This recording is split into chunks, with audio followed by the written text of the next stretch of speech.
initial thoughts that went through my head when I rolled over and found this lump in my breast was just a billion questions and some panic.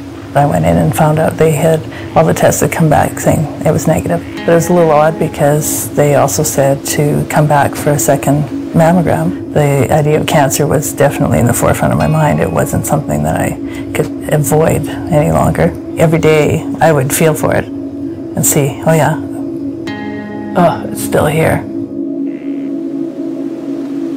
That morning I woke up and I just felt, I just know.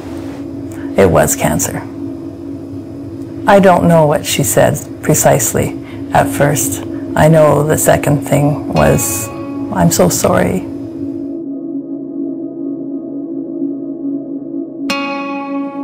It was at that point that my family doctor referred me to the Breast Cancer Supporter Care Foundation. They made the call and I was in to see a doctor shortly after.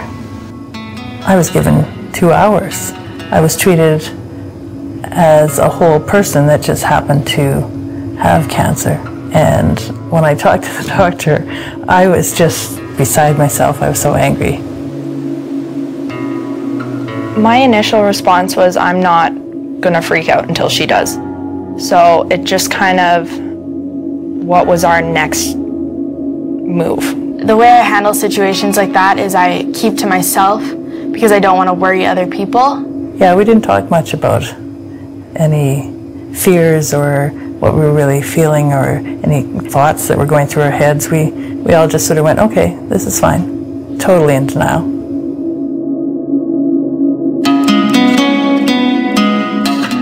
I was able to get into the foundation several times before I had the surgery.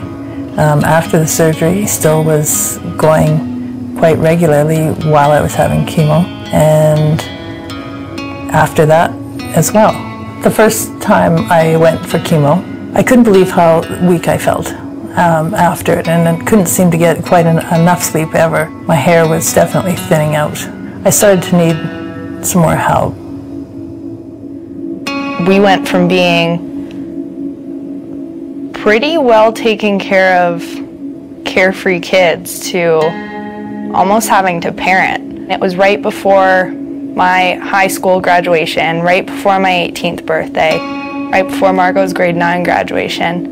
And all of a sudden it was like, these are times we're supposed to be kids. It was hard seeing like my mom not be able to help herself and having her kids to help her with daily tasks that are just so easy for her.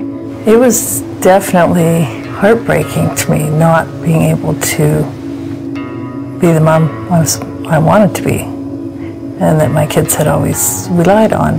I was non-functioning as a parent. And that's probably the worst thing of all of it, the whole thing.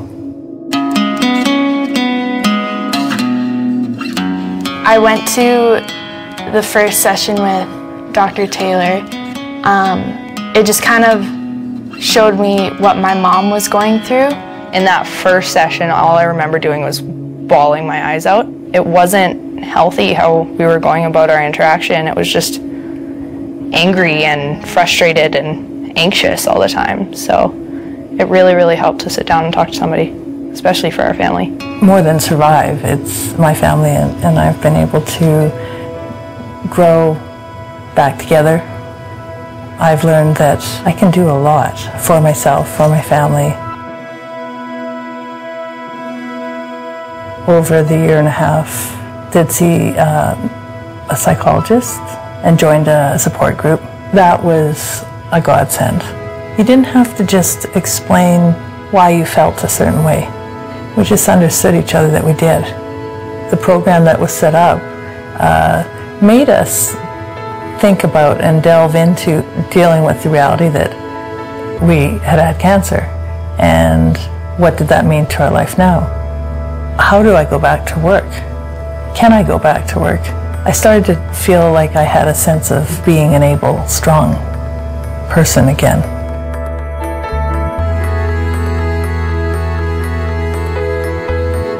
A year ago I went back to work in January, I started teaching full-time again.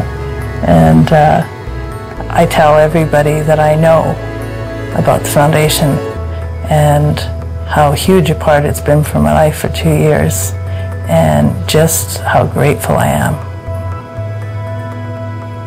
They're special people.